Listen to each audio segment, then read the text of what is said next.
11:35 de la mañana, 14 grados 4 tenemos de temperatura. Momento de hablar con Juan Carlos Giordano. Él es diputado nacional por la provincia de Buenos Aires, por la izquierda socialista, un poco para charlar sobre lo que se vio ayer o se vivió ayer en Casa de Gobierno con la inauguración del busto de Menem y después obviamente charlar un poco sobre la situación actual del país. Juan Carlos, acá Jimena y Diego te saludan desde Radio Sí. ¿Cómo estás? Buen día. ¿Cómo andan? Buen día. ¿Qué Si se tal? escucha, si se me escucha bien, estamos bien. Perfecto se escucha por ahora, así que Bueno, esperemos que continúe de la misma buenísimo. de la misma manera. Bueno, ayer fuimos testigos, digo, todos de esta inauguración del busto de Carlos Menem en Casa de Gobierno. Quiero empezar por ahí, Juan Carlos, para conocer un poco tu opinión. Por ahí no tanto sobre esta de la inauguración del busto, porque digo, puede ser discutible o no, un presidente electo 2 veces en democracia y demás, pero sí de toda esta nueva corriente que empezó a aparecer en los últimos meses, como de una reivindicación a una parte de la historia argentina que a todos los que un poco más, un poco menos la atravesamos, nos parece como que no es lo que hoy se está contando o se quiere contar. No sé qué opinión tenés vos. Sí, se lo puede enfocar de distintas formas, ¿no? Eso es lo que ocurrió ayer. De Milei ya no es ninguna sorpresa lo que hace.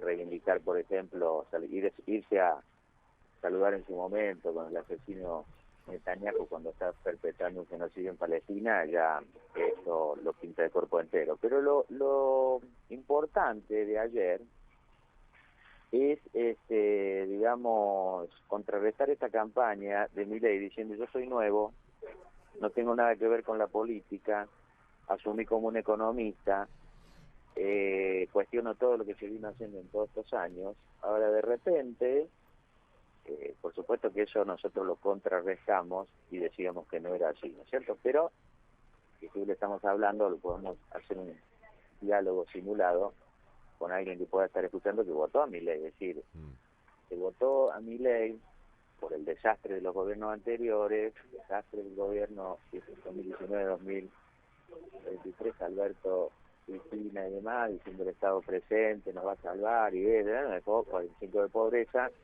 211 de inflación interanual, y si vos decís a algún joven que recuerda el macrismo, otro desastre, o sea, los últimos 8 años, ni que hablar para atrás, entonces votó a Milei. Ahora, claro, creyendo que era algo nuevo, algo distinto, algo inclusive hasta su forma de contracturado, etcétera, etcétera. Entonces, está la gente que votó a Milei por derecha, 100%, y otro que votó por un hartazgo más generalizado, ¿no es cierto? Equivocado porque, bueno, es lo que estamos viendo, es decir, es la ultraderecha en el poder, lo que significa la motosierra, la licuadora y demás. Ahora, esta reivindicación que es formal, se hizo en la Casa Rosada, se hizo un busto y demás, es reivindicar a un gobierno, como dijo Milei, el mejor de los últimos 40 años, es que, vos bien decías, no sé si te refería a eso, lo que vimos en su momento. Bueno, estuve en un canal y decían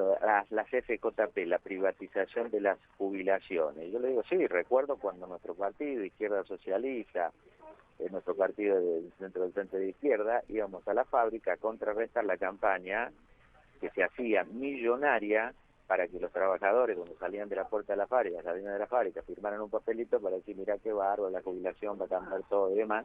Y hoy, alguien que haya quedado, porque quedó poco, de quien percibe la jubilación por una jubilación privada, está percibiendo 100.000 pesos. Ahora, efectivamente, este tema, porque reivindicar a Menem, la famosa nefasta década del 90, es también reivindicar, bueno, ayer estaban todos los ministros, ¿no? Estos dinosaurios, ¿no? Cora y tantos Sí, sí, otros. todo.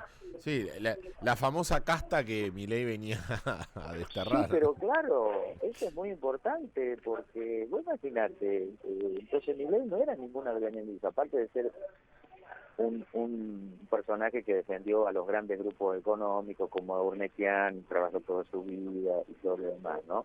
o todas las estafas electorales y las mentiras, como decir Luis Caputo es un delincuente, nos estafó un curro donde él decía en su momento de 15.000 millones de dólares, y ahora lo ungió como ministro de Economía. Pero en el caso de Menem, él también dice Cavallo, claro, Cavallo, Menem Cavallo, el ministro de Economía, que por ahí cada tanto aparece.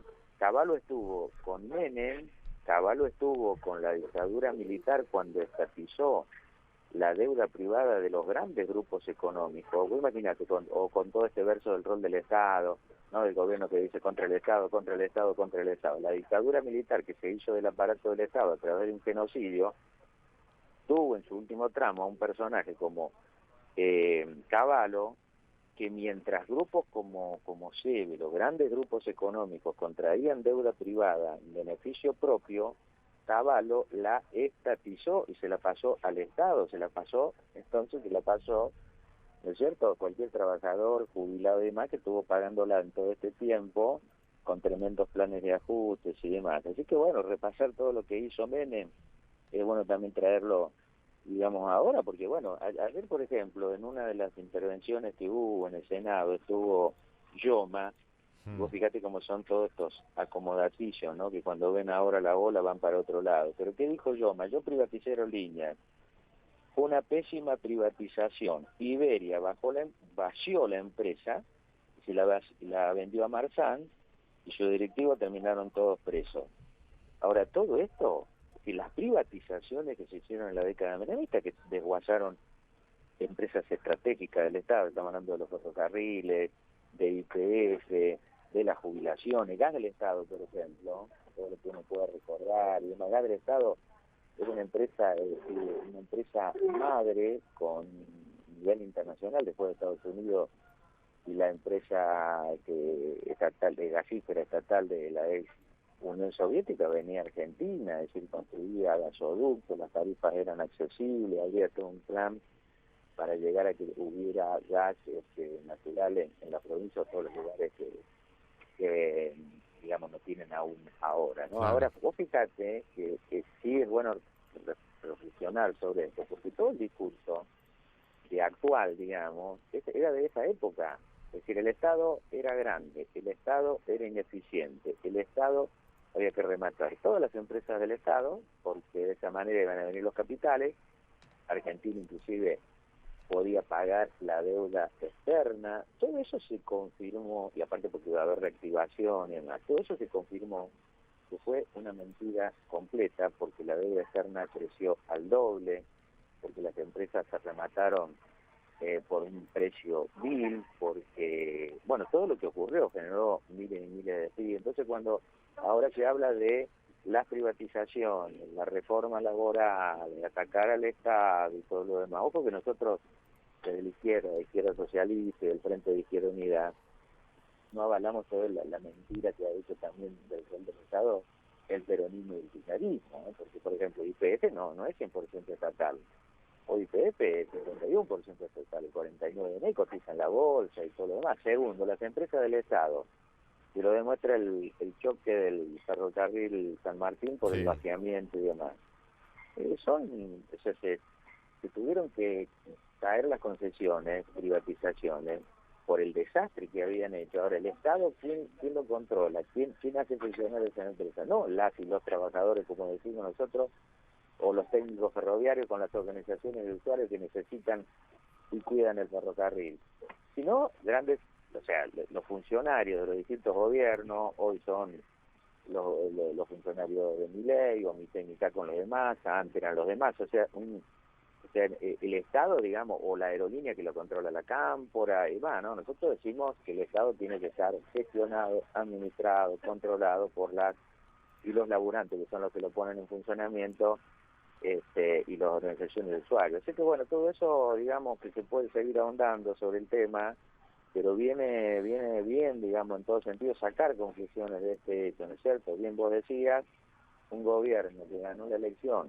consideramos nosotros como una estafa electoral, sobre ciertos sectores, porque hay sectores que dicen, no, a mí Milei me encanta, Donald Trump, el problema son los piqueteros, el problema de este país es la izquierda, son los zurdos, son las feminazis, etcétera, etcétera. Hay todo un sector minoritario que lo votó por eso, pero hay un sector que lo votó harto de los gobiernos anteriores, y son los que hoy están luchando en forma contradictoria. Mirá, tenemos ejemplos, por ejemplo, de jóvenes universitarios que se han sumado a la marcha universitaria porque votaron a Milei en su momento, pero te dicen, escúchame, si me están diciendo de que no iban a atacar a la casa, que iban a atacar a esta, a los delincuentes, a la cosa, no, es decir, y me están sacando la posibilidad de poder tener un estudio universitario, bueno, lo mismo en el ferrocarril yo presencié una asamblea en el Sarmiento, donde había trabajadores que votaron a Milei, y las votaciones que se hicieron en defensa del salario de los puestos de trabajo contra la privatización que quiere imponer Milei en el Sarmiento fueron por unanimidad. Quiere decir que hay muchos trabajadores, inclusive en una asamblea hubo un aplauso para aquellos trabajadores ferroviarios que equivocadamente votaron a Milei y se sumaron a la pelea y dijeron, sí, yo me equivoqué. O sea, hay mucho de eso también, ¿no es cierto? Entonces, bueno, todo este tema, el tema Menem, la reivindicación, es decir, porque claro, hay que contarle a esos jóvenes, todos tenemos que hacerlo, yendo esos 10 años de la década nefasta fueron nefastos en todo sentido, no solo por las privatizaciones, por la entrega del país, por la corrupción, por el indulto a los genocidas de la dictadura, etcétera, etcétera. Entonces, bueno, esa es una reflexión importante a hacer por estas horas. Juan Carlos, ¿qué paralelismo se puede encontrar con todo esto que estamos hablando, ¿no? De lo que fue la década del 90 y lo que está sucediendo ahora? ¿O qué hay de la década del 90, esa década que ahora se está pretendiendo como mostrar como una buena gestión del Estado y demás, en la ley bases que se está tratando ahora en el Senado, o que se va a votar en el Senado? Tiene mucho que ver. De cualquier manera, los planes económicos que se han aplicado bajo todos los gobiernos, más allá de las leyes de la dictadura para acá, le han dado continuidad a un plan de saqueo, de corrupción, de entrega y de pago de la deuda que se mantiene, ¿no? Es decir, lo que no pudo hacer la dictadura, lo intentaron hacer los distintos gobiernos, y bueno, y la lucha popular fue muy importante en todo sentido, ¿no? Ahora se redobla esta pelea contra la ley de base y contra el plan motosierra más global del gobierno, ¿no? La ley base hoy, digámoslo también porque es importante, recordemos la originaria, que era la originaria que cayó después del paro del 24 de enero, por eso luchar sirve, terminó haciendo caer una ley que tenía, no sé si vos te recordás cuántos artículos tenía, Sí, más de 600 artículos. Sí. 600 artículos. Bueno, si vos agarrás esa ley originaria, 600 artículos, y lo unís al DNU, que son las dos leyes que se anunciaron inclusive antes de este año, o sea, en diciembre, ahí estaba todo el plan orquestado y muchos de ellos, quienes participaron, porque detrás de esto no está un funcionario, no es solamente Sturzenegger o alguien que estuvo con el menemismo y demás, sino que están grandes grupos económicos, los mejores estudios jurídicos, los mejores estudios contables, mejores entre comillas, ¿no? Mejores para saquear, no me refiero, los que están detrás de la estudios jurídicos, contables, para hacer, digamos, una ley nefasta para todo. Entonces, bueno, el plan global era ese. La ley originaria, la ley ómnibus cayó y quedó esta ley de base completamente menguada, completamente, digamos, inferior, pero eso no quiere decir que no sea completamente nociva. Entonces, los puntos de contacto que tiene esta ley base con la década del 90 y todo lo demás, y bueno, ya se ve en sus primeros articulados, como por ejemplo, las facultades especiales o las facultades delegadas, las emergencias que le permiten, en este caso, a un ultraderechista sumamente peligroso como Milei, poder intervenir en la parte administrativa, económica y demás, y tener plenos poderes para poder hacer lo que quiera. En segundo lugar, reforma laboral. Cuando se habla de reforma laboral, se habla de flexibilización laboral, de atacar los derechos de las y de los trabajadores. Ellos dicen modernizar las relaciones laborales. Para un capitalista, modernizar, entre comillas, las relaciones laborales es volver al siglo XVIII. O sea, donde no había ninguna protección de nada. Recordábamos el otro día, el 1 de mayo, los mártires de Chicago, logrando la lucha, dando la vida por las 8 horas, eso ya no existe. O sea, son jornadas de 10, 12, 14 horas. Y en el caso de la reforma laboral, bueno, es decir, legaliza casi al aumentar el periodo de prueba de 3 meses a 6 meses, o poder llevarlo a 8 hasta 12, quiere decir que un empresario hoy a los 3 meses tenía que tomarlo a ese trabajador. Ahora lo puede dejar 3 meses más, 3 meses más, 3 meses más, un año, sin hacer los aportes ni nada, una pasantía, digamos, al servicio de las grandes patronales. Bueno, y así podríamos seguir, porque es una ley, digamos, que inclusive el otro día se dio este dato de que una empresa que tiene hasta 5 trabajadores, que los pueden considerar independientes, quiere decir que esos trabajadores que hoy son trabajadores legalizados, trabajadores, digamos, registrados, cualquiera dice, bueno, que entonces hasta 5 yo lo puedo desregistrar, lo puedo pasar a trabajadores precarizados, ¿no es cierto? Y eso también va generando después el vaciamiento de las cajas jubilatorias. Por eso es un círculo vicioso, digamos, ¿no? De todos los gobiernos capitalistas que dicen, no, el problema es la jubilada, no hay actividad económica, no hay tantos aportantes por jubilados, por eso lo tenemos que liquidar. Pero cuando después se trata de formalizar el empleo que está no registrado para que entre plata a las cajas de jubilaciones, no, hay premios, por ejemplo, hay moratoria para aquellos, digamos, las multas, se sacan las multas del trabajo no registrado, etcétera, etcétera. Ahora sí, por el tiempo, me quiero también detener que hay otra parte de la ley de base, que es el famoso RIGI, R-I-G-I, que es el tema de los fomentos con grandes prebendas, quita de impuestos, quita de retenciones, prebendas bajo todo tipo, para los grandes capitales que están en el exterior, blanquear hasta $100.000, no hay que poner un peso en Argentina, pero las prebendas que hay, porque nosotros nos estamos oponiendo de la izquierda, sino también la UIA, y por eso está teniendo problemas para que pueda salir en el Senado. Claro, los pequeños empresarios, ¿no es cierto?, que son los que generan el consumo interno, que trabajan para el mercado interno, que no están ligados, ¿no es cierto?, a las multinacionales, a ver cómo sacan de acá para llevar a la casa matriz, ni nada por el estilo. Lo que está ocurriendo es que con esa ley, inclusive por extensiones por 30 años, es darle una posibilidad por décadas para que esos grandes capitalistas, aparte de tener grandes beneficios, tengan tierra arrasada para hacer lo que quieran, con lo que sea, digamos, ¿no? Es decir, más que todo con la extracción de nuestros recursos, petróleo, gas, el tema del litio. Por eso vino la general Yankee Richardson, y por eso, digamos, en Argentina, que dice, estamos preocupados, estamos muy interesados, o el Musk, ¿no? Es decir, que te dicen, Sí, estamos sí, muy todo, interesados por claro. Argentina.